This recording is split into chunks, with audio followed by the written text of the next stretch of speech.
women can cry, men can cry too, there's nothing wrong with it. And there absolutely is something wrong with it, and I'll explain to you why. Life as a man is far more difficult than life as a woman. Never say go into bed. Go into bed is emasculate. Cowards need sleep. Andrew Tate, kickboxer turned controversial social media influencer, was banned from Facebook and Instagram just a few days ago for some very opinionated posts. But what does his body language tell us? In this video, I'm gonna break down his verbal behaviors, his nonverbal behaviors, and even some of his arguments to try to figure out what is going on in Andrew Tate's head. Here we go. What's going on, everyone? Welcome back to the Behavioral Arts. And this week we are talking about Andrew Tate. So he was a kickboxer, and there was some controversy about him a couple of years ago because he was on Big Brother and got kicked off because of some really concerning behaviors. And for the last couple of years, he's been all over social media with some very drastic opinions about masculinity and the relationship between men and women. And just a few days ago, he was banned from Facebook and Instagram, losing millions of followers. And in this video, we're gonna take a look at some of these clips and try to figure out what's going on here. Because a lot of people say, this man is disgusting, I can't even look at him, I can't even listen to him. A lot of people say, you know what, he's speaking the truth, good for him. And a lot of other people say it's just a character to try to get a point, to try to sensationalize himself. And all of these things are possible, but we are getting some clues in a lot of these clips as to what's really going on in his mind. So let's dive right in. I have a whole bunch of different clips from different social medias, from different parts of his life, and let's just take a look. Here we go. Real men cry, and if women can cry, men can cry too, there's nothing wrong with it. And there absolutely is something wrong with it, and I'll explain to you why. Life as a man is far more difficult than life as a woman. And one of the key components of manhood always has been and always will be, we have the ability to control ourselves and not act emotionally. Females are more emotionally driven, more emotionally impulsive than a good man should be. The hallmark of a real man is controlling himself, controlling his emotions, and acting appropriately regardless of how he feels. And throughout human history, this is exactly how men had to live their lives. Do you think that the teenagers storming the beaches of Normandy felt like crying? Of course they did. But they also knew that that wasn't the correct thing for them to do. Okay, so we're starting with, believe it or not, a pretty tame one as far as Andrew Tate goes. And before we look at any of the behavior, before we look at the word choice, the nonverbal behavior, the body language, the facial expressions, I would like to look at the setting. Because everything in a setting, when it's a planned video, is a result of a decision. Whether it's conscious or subconscious, we're trying to send a certain message. And we demonstrate through those decisions what's valuable to us. So if we look at everything here with Andrew Tate, first of all, we've got the computer screen. It says Tate. That's fine. That's branding.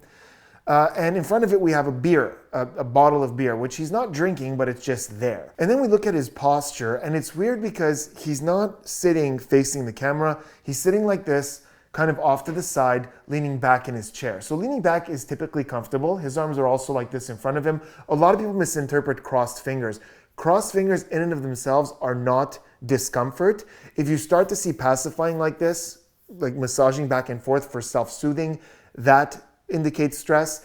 If the person's talking with their thumbs like this, then the thumbs suddenly disappear. That could be stress. His thumbs are never in view. He's comfortably seated like this, and we're not seeing any fidgeting or self-soothing or anything like that. So he's pretty comfortably sitting there, lean back, that's comfortable.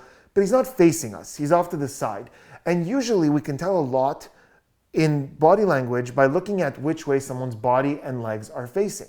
And in this case, they're facing away from the camera. Like, you can't have all my attention. And when he's monologuing, sometimes he's here, then he turns here like, I'm gonna give you this, but you don't have my full attention. Also taking a look at what he's wearing, he's got the open leather jacket with this big, like a panther, like big, scary panther right there on the chest, very visible. That's a decision as well. So I think a lot of these things are meant to give off this vibe of an alpha male. I'm an alpha male, I'm having my beer, I'm sitting here, you can't have all my attention, check out this big scary thing on my chest.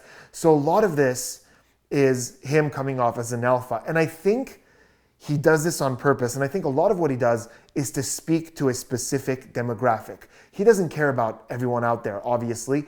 He wants his message to speak to a specific type of person. We're gonna talk a lot more about this soon. Looking at the body language, in the beginning, he's talking about men who get emotional. And the eyebrows are down like this, and this is anger. Anger is one of the universal emotions. We all experience the same way. And the eyebrows tend to come down like this and close together. And he's got this right in the beginning as he's talking about these men, and he's got that angry cadence as well, which is very common for him.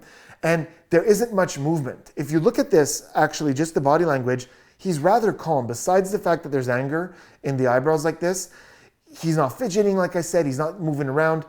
Quite calm in the body language. The moment he says there absolutely is something wrong with it, and by it we mean men getting emotional, we see a few things. First, it's very quick and very subtle, but we see quick flashes of contempt. As the one corner of his lip, the right side, just very quickly as he's speaking, we see his like this. It's really not that pronounced. It's just a little right here. He's contemptuous towards men who are emotional. At the very same moment, we see a quick eye flutter.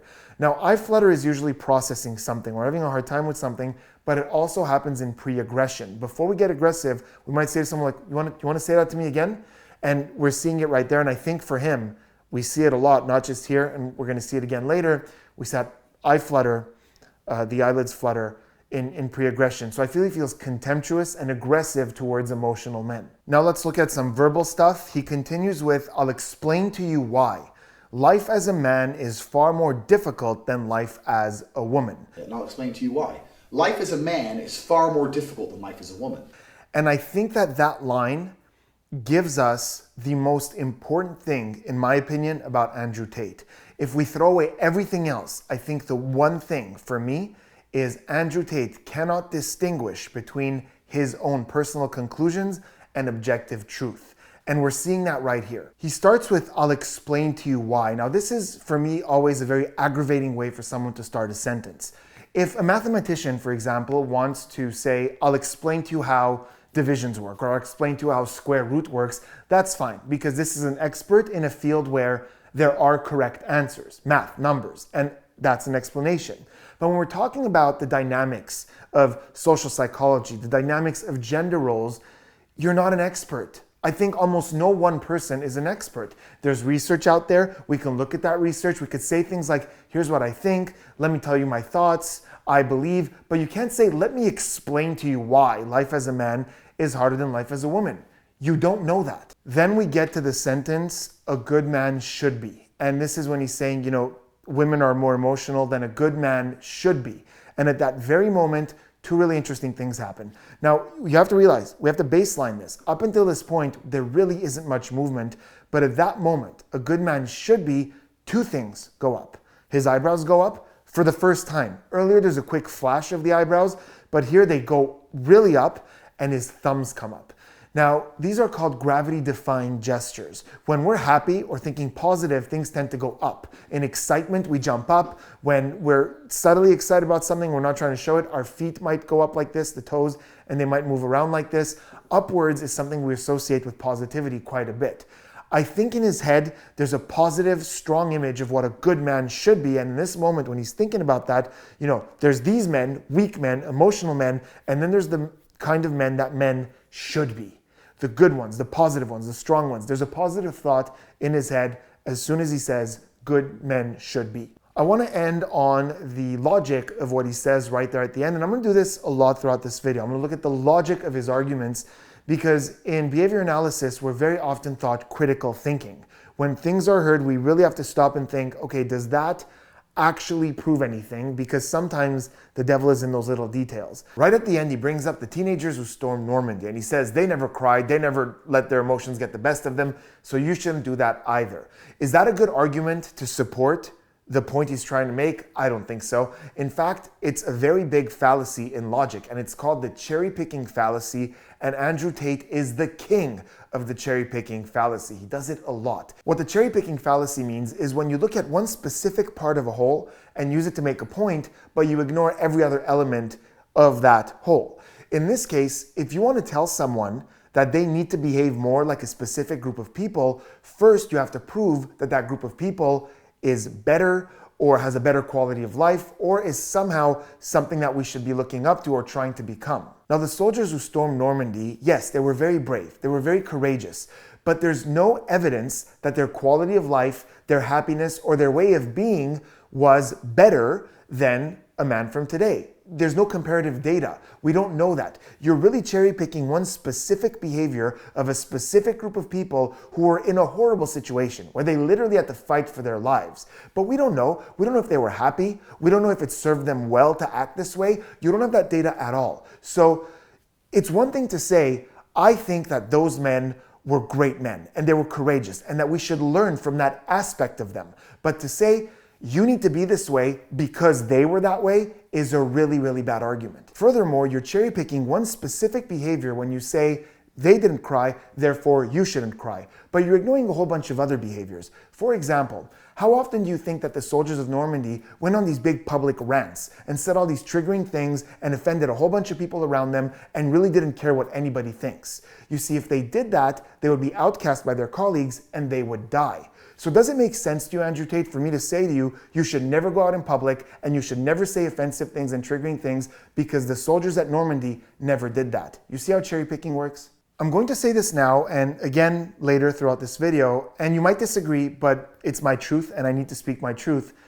I believe that if you completely ignore the way he says things, the crass, misogynistic way he says things, if you ignore this aggression that I don't know where it's coming from, under all that garbage, I think that sometimes there's actually a decent lesson and a good point. I just think he's so lost in the way he says things that most people hear it and go, ugh, I can't even listen to this guy, and never actually think about what he's trying to say. For example, in his first video, and I'm not making excuses, I do think he has a horrible way of speaking. I can't listen to him. But in this first clip, if we just look at the message, there's a positive way to say that message. And that way is to say, in most cases in life, you will get further if you keep your composure. Now, there's no need to say men have it harder than women, and let me explain this to you. I think women can also very much benefit at times from keeping their composure. And if that's his point, it's a valid point. That instead of getting emotional, try to stay calm. You can work through your emotions later. But yes, often in business or day-to-day life, when we show our weaknesses, we end up losing. All right, now we're gonna move on, take a look at some other clips and kind of see his behavior and also the behavior of those around him, the types of reactions he gets from people when he says these things. But before we do me a huge favor, hit that subscribe button, turn those notifications on for more behavior analysis. I don't believe in depression.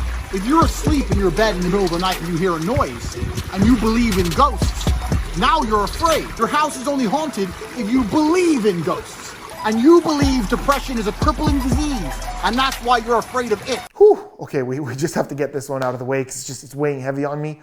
So again, let's look at the setting.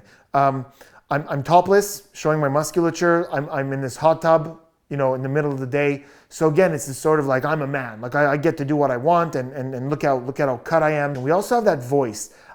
Anytime someone chooses to speak in that voice, for me, I just find it really aggressive. That's sort of like, I'm talking like this, with this tone. Like this is the kind of tone we hear like wrestlers yell at each other before they actually start fighting. It's very aggressive. You can make all these points without that tone. And also look at the way he's addressing his audience, right? There's a way to communicate this lesson, but the way he's addressing the audience, he's got this squint like this, and squint is like, I'm focused on you. We squint to gain focus, to bring something into focus.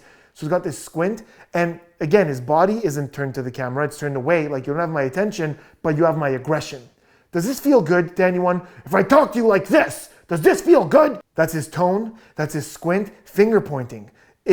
There's research on this. Alan and Barbara Pease did the research on this and found that finger pointing, speakers who speak with one finger up, are the ones that we connect with the least and see the most as aggressive, especially when you're being pointed to. Nobody likes to be pointed to because it brings up, we were talking earlier about evolutionary psychology, this kind of thing brings the image of a weapon, a club or a sword, so nobody likes to be talked to like this. So the whole demeanor is very aggressive. As for the argument, I think most of us could easily see how silly of an argument he's making, and there is again a giant fallacy in logic here, and it's called the straw man fallacy. That is when in an argument, instead of arguing the point that's in front of you, you build up another point and argue that, thinking that you've made some sort of point. The only point he made there is that if you believe in ghosts, you might be scared of ghosts. But there is no relationship between that and depression. Because at the end, he takes his little ghost example and he says, you believe that depression is a crippling disease and that's why you're afraid of it.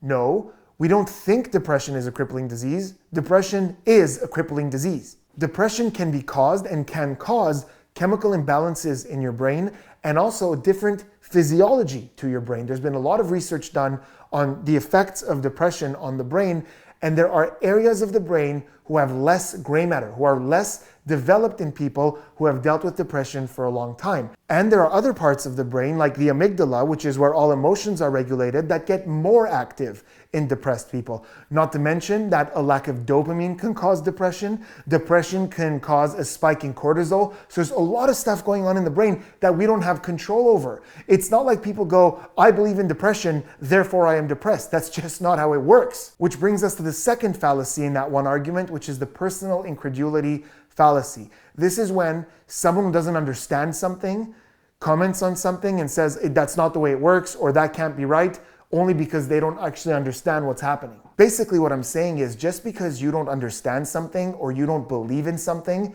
it doesn't make it go away. Let me give you an example. I don't believe in Andrew Tate.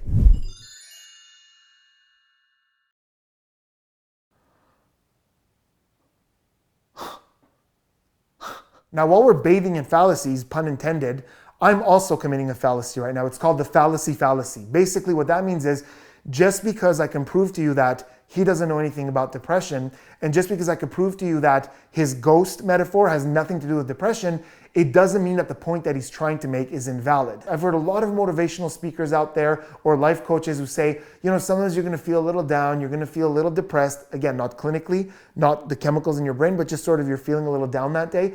But it's important to just work through it, ignore it, don't feed into that, because if you feed it, it gets more powerful. Focus on the positivity, get out there. There's a positive message there. It's just delivered in the worst way possible. Or have to apologize, make amends to women for things you've done or said? No, because I will never apologize because I don't make mistakes. Everything I do is conscious. So even if I do something you don't like. How do you know that? How do you know that everything you do is conscious? Because I know exactly what I'm doing. How do you know that? Okay, give me an example. Okay, so when I say that, how can you know that? How can any of us know that we're perfectly conscious? There's no way I've done anything in a relationship and was like, oops, shouldn't have done that, ever. Yes, I knew I was going to do it. Yes, that was my intention. Yes, I did it. I'm sorry it's hurt your feelings. So I'll give an example. If I have a girlfriend and I go out on a night out and I someone, and then she catches me or finds a text message, and I'm like, oh, I don't know who she is. Oh, no, it wasn't me. It was my friend. I lie, and then she catches me again, and she knows I definitely did it. Now I've just come across the. But if she goes, what's this? Got drunk, some girl. Don't remember her name. I'm really sorry about it. If you want to leave, leave. But obviously I love you. She doesn't matter. So it's up to you. Boom. Like there's a whole degree of, I really believe part of them respects you for that. Like they respect how honest and brutal you are about it. So I don't apologize for anything, even if I do shit they don't like, because I did it on purpose. Okay, this one's going to go in a bit of a different direction, and I want to start by talking about the interviewer, because I like this interviewer, and there's a reason I like this interviewer. On the channel, I have a video all about dealing with manipulation and gaslighting, and a lot of you had some great things to say about that video. I'll leave a link in the description, but my 4 magic words whenever someone's being manipulative or trying to gaslight is, how do you know? I love that question, and I wish a lot more people would ask Andrew Tate that question. So for example, when he says something like, life as a man is much harder than life as a woman, how do you know?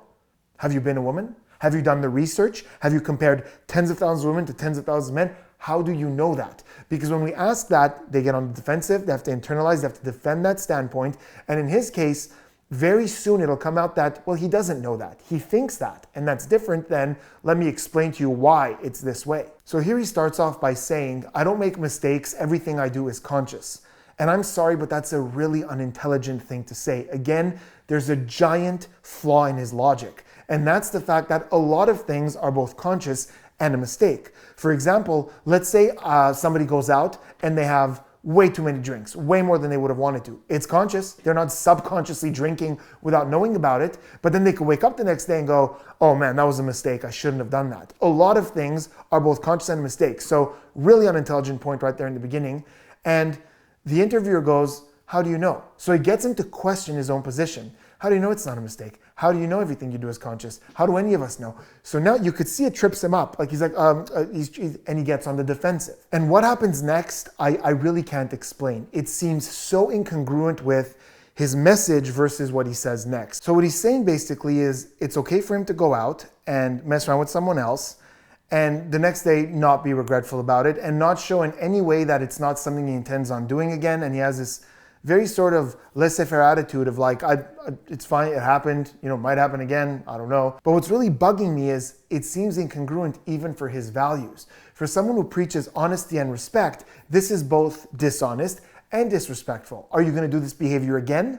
If you're not, then it was a mistake. If you are, then you're not a very nice person. Now, am I saying that if you mess up and go cheat on your spouse, that you shouldn't tell them about it? Absolutely not. I think you should. You should take it very seriously. You should tell them about it. You should say, it was a mistake. It won't happen again. So I'm not arguing the honesty part. I'm arguing this whole I don't make mistakes part. I think it's a really weird argument from someone who claims that he coaches people on relationships and how to be successful. I think you need to acknowledge your mistakes and work on them. And I think it's a really bad mindset to say, I never make mistakes. Maybe there's something I'm missing. Let me know in the comments, because to me, it just seems so incongruent that I don't make mistakes, but I'm super honest and I value respect. Doesn't make sense. I've had loads of guys come to me and they tell me their sob story by email. And they're like, what should I do? I'm like, leave her. Like, oh, but I love her. I was like, in the situation you're in, the only chance you have of victory is it's like a queen sacrifice in chess. Maybe it'll all go wrong. Maybe it'll all go right. But if you don't do the queen sacrifice, you're going to sit there and it's going to be ground down and slowly pressured down and lose the game. You're going to lose the game and time's running out. So you better do something drastic now. She's talking to you like a dickhead, walk out the door. Maybe you can shock her into compliance. But if you don't shock her into compliance, then it was always over. If you leaving is not enough to make her talk to you nicely, how long is she going to sit there until she's right? Like, are those few weeks really that much more important? Like, but people just ain't got the balls. They're not prepared to take the risk. I've lost loads of girls doing that shit. Oh, okay. Isn't there a big contrast between what he just said now and what he said earlier to the interviewer about, so what, whatever, this is the way I behaved? Because in this case, first of all, there's a sentence there that I will never unhear. Maybe you'll shock her into compliance. Why is that the goal? Why are we telling men that your goal is to shock women into compliance? Like, why isn't it, maybe you will make her realize your value. Maybe you will shock the relationship into harmony. Why is compliance the goal? Okay, let's forget that horrifying line and look at what he's saying here, the message. The message is, if you're in a relationship, and he's angry. We could see this anger in his face and that angry tone again. He's spitting his words at the camera. And he's saying, if you're in a relationship where you're not being respected, just walk out the door, because really you're just fighting for just a little bit more extra time. And if you just walk out the door, maybe they realize what they lost and you can fix the relationship. And again, I agree with the message. It's just the worst possible way to say that. I also think this applies to both men and women.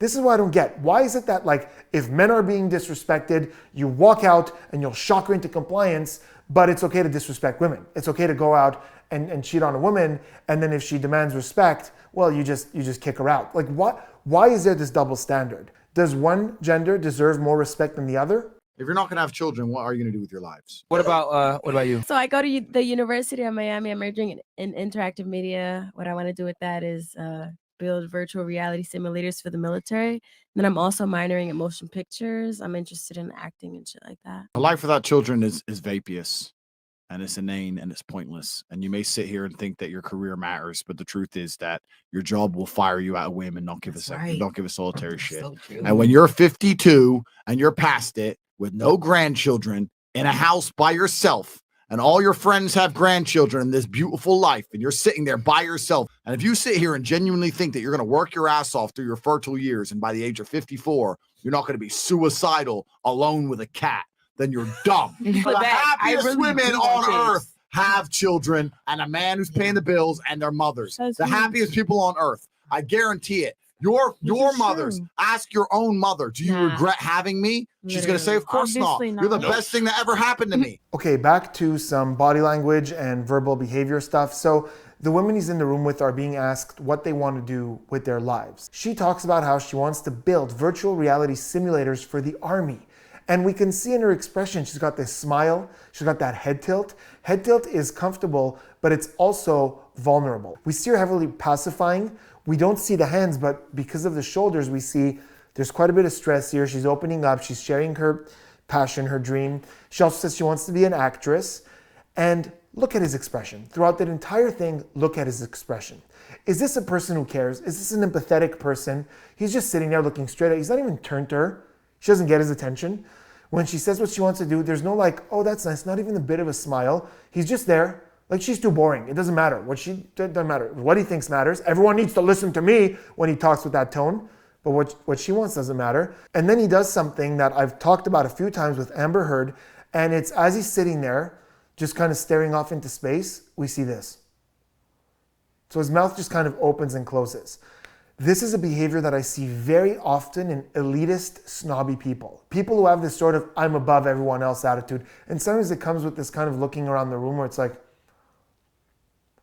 this. And Amber Heard does it that way a lot. He's just kind of staring into nothing and like, you can't hold my attention. I don't care about this. I'm way above this. I'm way more important. And it's just so elitist and snobby. At least crack a bit of a smile, something. She's talking about her passion, her ambition. Come on, man. Then he goes off into a classic Andrew Tate rant with that aggressive sort of lecturing tone, like this is how it is. I'm not open to anyone else's interpretation. And if you look at the women in the room, there's one in the corner particularly who's agreeing with him as he's saying these things. So, yep, I agree with you. You know, we should want kids and all this stuff. So he's got some agreement there. But the girl to his right, a little closer to him with the black hair, she is heavily disagreeing. First, we're seeing something I've always found very strange because I can't explain why it happens, but I can recognize it. And it's a smile of disagreement where the corners of the mouth are going down, but somehow it feels like a smile. And it looks like this. Like, I don't know what about that makes us feel like it's a smile. Maybe it's because the cheeks are somehow raised, even if the mouth is going downwards, but that's what she has. It's the smile of disagreement with that kind of tight lip, and she's just not having it. The eyes are also interesting with her. It is eye blocking. They're not full on closed. I just think that she's looking so down that her eyelids look closed and they're held in this position like this. And eye blocking, whether it's partial or full, is I don't want to face this. I don't want to deal with this. She completely disagrees with what he's saying here. And she doesn't like the idea of this at all. Then that whole thing ends with him saying, well, if that's what you think, then you're dumb. And I don't think they're the dumb ones. I think Andrew lacks intelligence. I think he lacks social intelligence. Because you can look around that room as you're saying that, and yeah, there's one in the corner who agrees with you, and you might say certain things and get some agreement, but you're seeing quite a bit of disagreement. You're seeing people stiffen up, you're seeing that eye blocking, you're seeing lip compression. It's in our best interest to present things in a way that is accepted in the room that we're in. Let's go back to the teens on Normandy. Do you think that the teens in Normandy said things to piss off everyone around them? Because if they did that, they'd be left behind and they would die. So the social intelligence that you preach, you're not practicing it. And I get it. I know that he likes to say things to get a rise out of people and to be controversial, but we're in a room and you see that people are disagreeing and you keep pushing this point, that is a serious lack of social intelligence. Look, I don't think this is going to be a huge surprise to anyone who regularly watches my channel, but I'm a utilitarian. I really believe in utilitarian theory. This is the reason why I don't think it's spineless to hold your tongue sometimes. It's just the morally right thing to do. Because if you're going to say something, even if it's your truth, even if it's what you believe, and it's going to make a room full of people uncomfortable, sad, upset, then that's selfish of you. You're saying something that is going to make you happy, but at the cost of making way more people unhappy. Then we follow up with another disastrous logical fallacy where he says the happiest women on earth have children and they're married and they have their moms and their whatever, and ask your mothers if they regret having you. They'll say, of course not. What are you proving? Like, honestly, I wish Andrew Tate was in front of me because I would love to ask him, do you think you just proved anything? Because that's a really bad fallacy that anyone with two brain cells that connect would know you're not making a point. You're saying, go ask your mothers if they regret having you. That's a different question entirely than the happiest women are the women with children. In order to prove that, you have to take a sample of women who have children, a sample of women who don't, and compare their happiness. What does regretting having a child have to do with their overall happiness? That's very selective and very pinpointed. It doesn't in any way support your argument. Then he says, if you don't have children, you're gonna have a cat and you're gonna be depressed. And again, he's got that super aggressive, pushy tone that he always has pretty much. And again, I would just love to ask him those 4 magic words. How do you know? How do you know they're going to be depressed if they focus on their career? How do you know that the happiest women in the world are the ones with children? You don't know these things. And when you present things that you believe as fact like this and your arguments are this weak, it really makes you seem extremely non-credible. Let me list a few people who don't have children. Mother Teresa didn't have children. John F. Kennedy Jr. didn't have children. Oprah Winfrey doesn't have children. There are people out there who made a difference in this world who don't have children. Just because you want children, and I want children too, it doesn't mean we can't respect those people who have different priorities and want to go about things a different way. I genuinely believe I'm a good person, and the world has become so skewed now. If you're a man who believes in himself and has honor and stands up for what he believes in, you're viewed as bad. People think I'm a bad person. I don't really know why. I believe in what I believe in. I live to my own principles. I don't really hurt nobody. But somehow I'm evil. I want, and I've always wanted people to see me as successful and intelligent. And I have now reached a point where those two things are impossible to deny. Okay, so here he's talking about himself and what a great guy he is.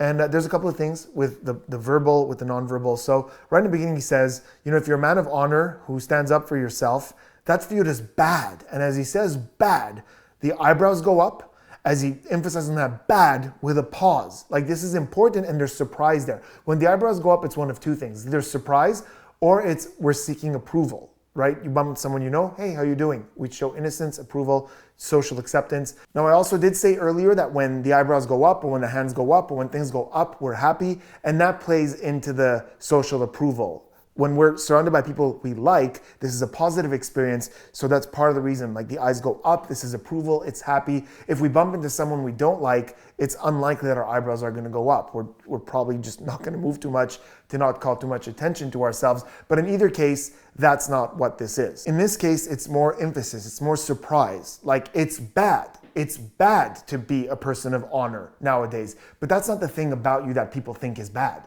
He goes on to say, people think I'm a bad person, and in that moment, and I think for the first time in this analysis, for a split second, he flashes the eyebrows of sadness. So with sadness, the inner corners of the eyebrows come together and go slightly upwards like this. It's really, really hard to fake, but like this. And just for a second, when he says, people think I'm a bad person, he flashes sadness for just one quick second, and then he opens up as he says, I don't really know why. Now, when we're feeling vulnerable or sad, opening up is pretty counterintuitive. I think the idea of him being a bad person hit him for a second, and then he overcompensates with this confidence. Because let's be honest, this is a man that the second he feels sadness, he beats it out of himself and like he wants to be this big alpha male. So I think he goes, this is making me sad, but you know what? Come at me. Come at me. I'm this and I'm that. And now he starts with the resume statements. And resume statements are things we do to build up our character. I believe in what I believe in. I live to my own principles. I don't hurt anyone. So the fact that people think he's bad, I think got a second of sadness out of him. And now he's overcompensating with building his character and showing this sort of like openness of like, here's who I am. And like, almost like, come at me. I'm fully exposed. Like, I'm a good person. This is what he's saying. Then he goes on to say that he wants to be perceived as successful and intelligent. And at this point, those things can't be denied. Well, I've got some real bad news. If you don't know why people think you're a bad person, then you're not that intelligent. Your intelligence can be denied. Now, you could say something like, people are wrong in assuming I'm a bad person, but you know exactly why people think you're a bad person. Because you say these things, you don't consider other people's opinion, and then you upload TikToks like this. You cheater, you cheating. It's bang out the machete, boom in her face, and then grip her up by the neck. Like, shut up! Oh yeah, stand-up person right there. Really, really good. I wonder why anybody could think you're a bad person when you upload like that. You might be an honest person, you might be a transparent person, you might be an open person. And those are all fine things. But when you sit in a room full of people and tell them they're dumb for wanting to progress in their careers, when you have a double standard for men and for women, when you say men should demand respect, but it's okay to disrespect a woman, when you upload TikToks like that, demonstrating aggression. Now, I don't know the context of that TikTok. It's just a short clip that's been uploaded all over the internet, but I don't know what context can justify this TikTok that we just saw, unless the lead up to that is like, here's something I would never do. And then that's what you did. In any other context, that is unacceptable. So, if you're intelligent, you know why people think you're a bad person. Never say go into bed. Go into bed is emasculate. Cowards need sleep. Oh, I'm texting you, you beautiful girl, but I'm tired. I'm going to bed. You know what I like to say at 1:15 in the morning? I'm going to work. Work at this time, money never sleeps, baby. Then I go to bed. Again, I keep going back to more analysis of character. And that's something I rarely get to do on the channel because often it's more about the body language and the choice of words. But here we're getting a lot of clues about this person, not in necessarily the way they say things, but the content of what they say. And it's as important in analysis. And this is incredibly inconsistent with everything he said. I'm honest, I'm open, always be honest, never lie, never deceive. But you just gave advice to lie about going to bed. What a medial thing to lie about. Like, oh, I'm such a badass that I tell people I'm going to work when actually I'm going to bed. It's emasculine. It's emasculine to say that you need sleep. Listen, this is the first time where I have no clue what he's trying to say. Like in all the other clips, I feel like I can sort of put subtitles. Like if we're watching the movie in the Andrew Tate language of like just obnoxious arrogance, I can make subtitles of like what that means in human terms. I could find the underlying message of a lot of what he says. I have no freaking clue what he's trying to say here. Why would you ever lie to someone about going to bed? You know what? Worst comes to worst, you think it's weakness to need sleep? Just say, okay, I'm gonna go now, good night, or I'm gonna call it. They're gonna say, I'm going to bed. I just don't get why, like, he's priding himself on, and look at it, there's pride there. You know what I say? Like, we get that squint again. I say, I'm going to work. And like, look at that sort of, I'm going to work. Like, he's proud of this. And he just said he's a good person who's honest and transparent and he doesn't lie. And there's so many inconsistencies in what he says. Life for a man is harder than life for a woman. We need to have a lot of shit to be an important man. To be a woman, you need makeup. If you're truly beautiful, you don't need anything else. I've been on boats in Dubai with 19-year-old Moldovan girls. The guy who got that boat needed $100 million. That makeup. Same boat. That's how hard it is. Look at a game of chess. The king moves one square at a time. What does the queen do? Zips here, zips there. Easy for a chick, right? I feel like I need to offer a logic 101 for Andrew Tate. For someone who prides himself on intelligence, a lot of his arguments are really, really weak. And it's amazing to me that he doesn't see it. So here we get, first of all, let's look at the nonverbal and verbal stuff. His tone is different here. He's not in that low, angry tone. He's higher up now, and his eyebrows are higher up the whole time that he's talking. I'm not sure who's interviewing him here, but this one he seems to be looking for acceptance a little more here. It's a little less angry monologue. Then we get two awful, awful metaphors once again. The first one is the boat. And again, like the Normandy thing, it's cherry-picked and it's a straw man. The point you're trying to make is that life as a man is harder than life as a woman. And to prove this, you're taking a very specific scenario. You're saying this one woman got on this boat because she's pretty, and this one man got on this boat because he worked hard and he has a ton of money. But you haven't really proved in any way that that applies to all men and all women and all over the map, that this proves that life for men is harder. If the point you're trying to make is that when it comes to going on boats, pretty women have it easier than men, then fine, I guess your little anecdote is a decent argument for that. But it's a far cry from that to life as a man is much harder than life as a woman. You've in no way proven that. Then the chess metaphor. Oh, the chess metaphor.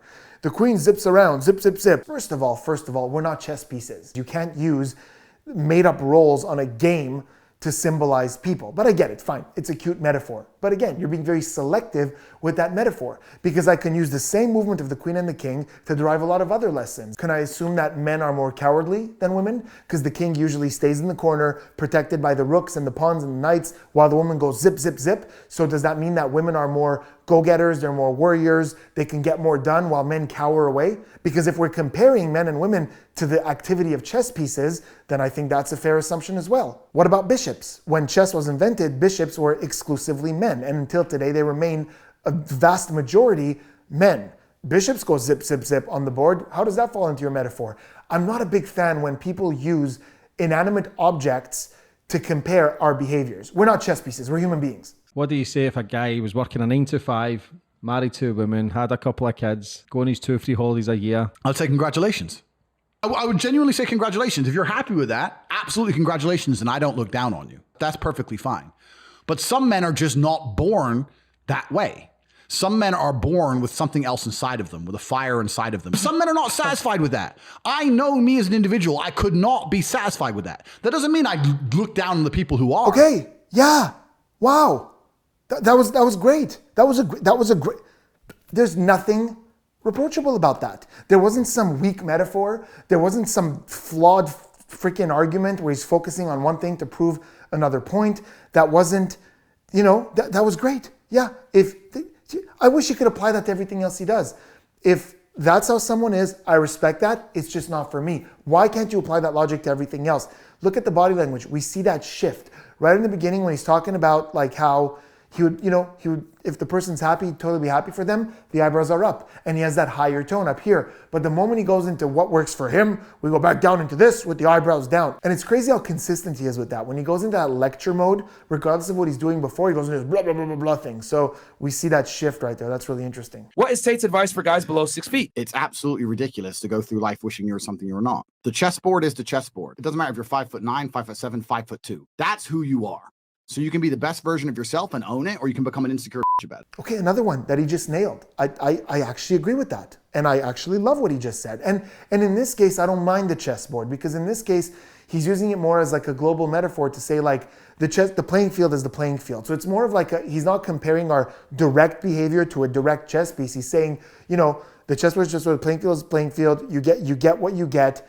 And it's not like this convoluted metaphor to prove some point. He didn't have to demean anyone. He didn't have to knock anyone down. I thought that was great. Why can't he say more things like that? Why does so many things have to be like aggressive and demeaning and misogynistic? Why can't he deliver his messages that way? I think he would be taken more seriously if he did it that way. That's what I think. So at the end of the day, what is the verdict on this person and their behavior, and what does it suggest? I think he has something to prove. I think this whole attitude of like, this is a man and this is how a man is supposed to be, he's still trying to prove something. And I don't know if he's trying to prove it to himself or to someone else, but it's funny because in a lot of interviews he says, I don't have anything to prove. I feel like he really does.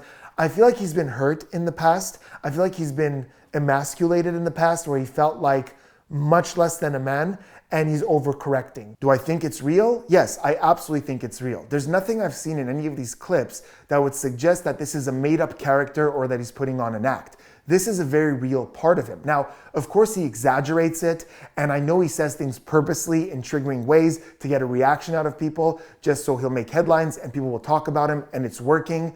But it's absolutely a real part of him. He often talks about his grandma. When he's around his grandma or his mother, does he behave this way? Probably not. There are probably other parts of him, but this is very much something that is really in there. And to me, that's as bad, because you're choosing to bring this part out. And you're on social media, and there's a lot of impressionable people who are following you, and you're choosing to highlight this part of you. So people who excuse it by going, oh, come on, it's just an act. It doesn't matter. There's still impressionable people who are seeing this. Do I think he deserves to be banned from Facebook and Instagram? I believe there are certain things that he's done, like that thing on his bed with the machete, that's ridiculous. I believe that needs to come down. I think acts of violence or suggesting acts of violence need to come down. But overall, banning a man, I don't personally agree with that. The concern is, why are so many people following him? That's the concern. So I don't think necessarily as a whole he should be banned.